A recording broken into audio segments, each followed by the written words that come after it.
নমস্কার। কাটোয়ার কলম পত্রিকার এবছরের শারদ সংখ্যার সংক্ষিপ্ত পরিচয় দিয়ে এবং কয়েকটি স্মরণ সম্মান জ্ঞাপনমূলক কবিতা পড়ে একটি ভিডিও ইতিমধ্যে প্রকাশ করেছি। আজকে আরও দুটি ভিডিও করার ইচ্ছে রয়েছে। একটা খুব ছোট ভিডিও হবে, কারণ পূর্বা মুখোপাধ্যায়ের কয়েকটি ছোট ছোট কবিতা আছে, সেগুলো দিয়ে পড়ে আমি একটি ভিডিও করতে চাইছি, আর বাকি কয়েকজন কবির ভিডিও দিয়ে আরেকটি ভিডিও করতে চাইছি। তো প্রথমে আমরা কাটোয়ার কলম শারদ সংখ্যা 2025-এর কবিতা পাঠের দ্বিতীয় ভিডিওটি, অর্থাৎ আগের দিনেরটি যদি প্রথম ধরা হয়, তাহলে আজকের দ্বিতীয় ভিডিওটি এখন শুরু করব পূর্বা মুখোপাধ্যায়ের কবিতা দিয়ে। কবিতার সাধারণ নাম হচ্ছে ছি। এবার এই সাধারণ নামটির অধীনে আরও কতগুলো নামের দ্বারা চিহ্নিত কবিতা একসঙ্গে আছে। কবি পূর্বা মুখোপাধ্যায়। লাশ। প্রতিদিন লাশের কাহিনী, প্রতিদিন ধর্ষণের রূপরেখা, প্রতিদিন ধীরে ধীরে আয়ুষ্কাল বয়, তুমি আমি বন্দী হয়ে আছি তবু অস্তিত্বের ফাঁদে, আমাদের দেহ লাশ নয়। পরের কবিতাটি অধ্যাপক। লোকটার নাম পরিচিত, খোলা হুমকি দেয় মেয়েদের। লোকটা গতর খাটে মহাবিদ্যালয়ে, লোকটার মগজ খাটে ক্ষমতার পায়ে। লোকটার জিভে লালা ঝরে, বেতন, নারীর দেহ আর ক্ষমতার পা দুটি জারিয়ে দেবে কামুক আদরে।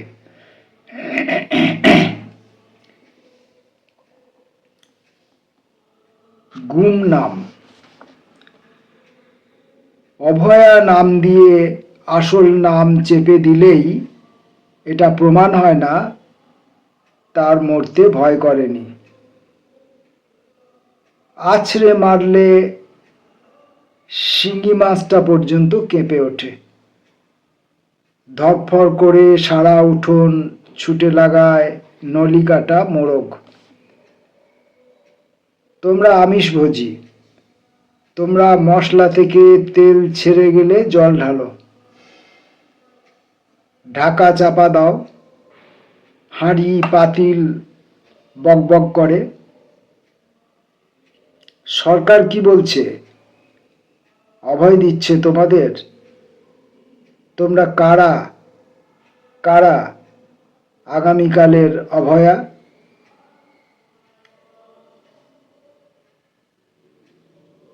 পরের লেখাটি কালার ব্লাইন্ড। যেখানেই ক্ষমতা সেখানেই চুরি, জালিয়াতি, ধর্ষণ।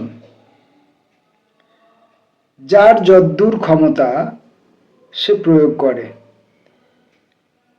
তুমি কানার মরণ রং দেখছ, রাজনীতির রং, তারপর হেদিয়ে মরে বলছো আমার দলের কসম ওরা শুধু অত্যাচার করে।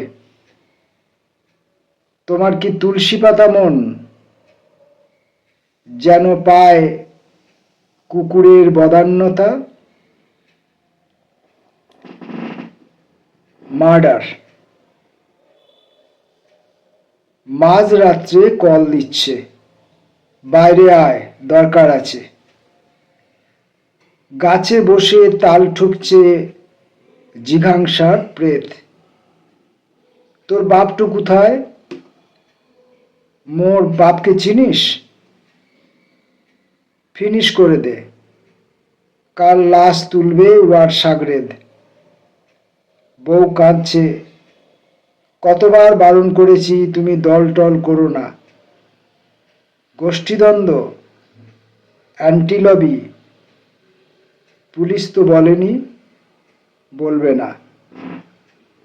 এখন এই যে ছি, এই সাধারণ নামটির অধীনে লাশ, অধ্যাপক, গুমনাম, কালার ব্লাইন্ড এবং মার্ডার, এই এতগুলো ছোট ছোট কবিতা আমরা পড়লাম পূর্বা মুখোপাধ্যায়ের লেখা।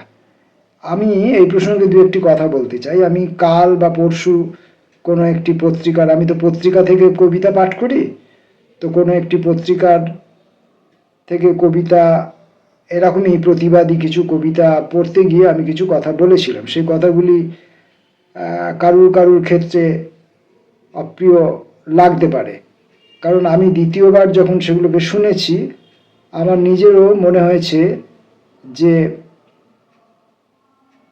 কথাগুলো কারু কারুর অপ্রিয় লাগতে পারে বা অনেক লোকের অপ্রিয় লাগতে পারে, কারণ আমার কানেও বেজেছে। কিন্তু আমার কানে বেজেছে বলে যে কথাগুলো সত্য নয় তা কিন্তু নয়। আমি প্রতিবাদ করাকে, ধিক্কার জানানোকে, প্রতিকার দাবি করাকে,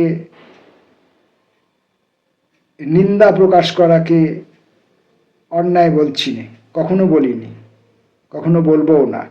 এগুলো দরকার, এগুলি অবশ্যই দরকার, কিন্তু এগুলো জানাবার জন্যে যদি আমি কবিতাকে ব্যবহার করি তাহলে এইগুলো জানাতে গিয়ে আমাকে খেয়াল রাখতে হবে কবিতাটা যেন কোথাও কোনো জায়গায় কবিতা হয়ে ওঠে। কবিতা হয়ে ওঠার ক্ষেত্রে কিছু কিছু শর্ত কাজ করে, আমরা সবাই জানি, আপনারা সবাই জানেন। সেটা হচ্ছে মিতভাষী হলে ভালো হয়। খুব বেশি বললেই যে সবটা বলা হয় তা নয়। আমার মনে হয় কম বললে বোধহয় সবটা বলা যেতে পারে। আকারে ইঙ্গিতে যতটা বলা যায়, ব্যাখ্যা বিশ্লেষণে ততটা তো বলা যায় না, মনে হয় অনেকটা বাকি রয়ে গেল। এবং শুধু মিতভাষী হলেই হবে না, আমি যে আমি কবিতা লিখছি সেই আমার প্রকাশ করার যে ভাষা, সেই ভাষার উপর আমার একটা দক্ষতা থাকতে হবে, আমার একটা নিয়ন্ত্রণ থাকতে হবে, যেটা আমরা পূর্বা মুখোপাধ্যায়ের কবিতায় পেলাম। 3 নম্বর হচ্ছে যে লেখাটা আমি লিখছি কবিতা বলে তার একটা কাব্যিক অবয়ব থাকতে হবে। সেটা যদি কাব্যিক অবয়ব না থাকে, কাব্যিক অবয়ব মানে কিন্তু আমি ওই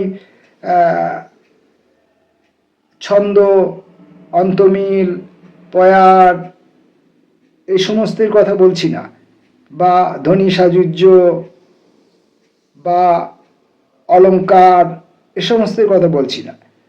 আমি বলছি যে কথাটি আমি প্রকাশ করছি, যে কথাটি আমি প্রকাশ করছি সেই প্রকাশিত কথাটি নগ্নভাবে যেন আমি প্রকাশ না করি, এবং প্রকাশ করার পেছনে আমার যে উৎকট উদ্দেশ্যটা আছে সেটা প্রকটভাবে প্রকাশিত না হয়। কারণ আমি যখন ধিক্কার জানাচ্ছি, আমি যখন প্রতিবাদ জানাচ্ছি, আমি যখন নিন্দা জানাচ্ছি, আমি যখন ঘৃণা প্রকাশ করছি, তখন সমগ্র পাঠককুলকে আমার দিকে নিয়ে আসার একটা তাগিদও আমাকে রাখতে হবে। আমি এগুলো জানাতে গিয়ে কোথাও যদি পাঠক থেকে নিজেকে বিচ্ছিন্ন করে ফেলি, অথবা একদল পাঠককে আমি যদি তার টার্গেট করে ফেলি, তাহলে সেই কবিতাটি সম্পূর্ণরূপে কবিতা হবে না। আর কবিতার মধ্যে যদি আমি যা বলছি সেটা বাদ দিয়েও আরও যদি কিছু বলার থাকে, আরও যদি অন্য কিছু বলার থাকে, বা আমি যেটা বলছি সরাসরি সেটা বলছি না, অন্য রকমভাবে কিছু বলছি, তাহলে পরে কাব্যগুণটা প্রকাশ পায়। যেমন আপনারা এই পূর্বা মুখোপাধ্যায়ের অধ্যাপক কবিতাটি পড়তে পারেন। কবিতাটির নাম অধ্যাপক, কিন্তু কবিতাটির মধ্যে কোথাও অধ্যাপকের সম্পর্কে বা অধ্যাপনা সম্পর্কে কোথাও কিছুই বলা নাই। অধ্যাপক লোকটি বর্তমান সমাজে অধিকাংশ অধ্যাপকের পরিচয়টা কেমন হয়ে উঠেছে জনমানসে সেটা ফুটে উঠছে। লোকটার নাম পরিচিত, খোলা হুমকি দেয় মেয়েদের। লোকটার গতর খাটে মহাবিদ্যালয়ে, লোকটার মগজ খাটে ক্ষমতার পায়ে। মহাবিদ্যালয়ে আমি যেখানে আমার মগজ খাটানোর কথা, আমার বোধ বুদ্ধি বিচক্ষণতা, আমার কল্পনা প্রবণতা, আমার সৃষ্টিশীলতা যা দিয়ে আমি আমার ছাত্রছাত্রীদের তৈরি করতে পারবো, আমি সমৃদ্ধ করতে পারবো, সেখানে ওই গুণাবলীগুলো আমি ব্যবহার করছি না। আমি সেখানে আমার শরীরটাকে, আমার গতরটাকে খাটাচ্ছি। আর আমার মগজে যে যে কাজগুলো ওই ওই ওই ওই কাজগুলি হওয়ার কথা, সেই মগজটা আমি কি করছি, ক্ষমতার পায়ের কাছে নামিয়ে রেখেছি। অর্থাৎ আমি যে অধ্যাপক, আমি যে অধ্যাপনার কাজে যুক্ত আছি, সেই অধ্যাপনার কাজটি কিন্তু আমি করছি না।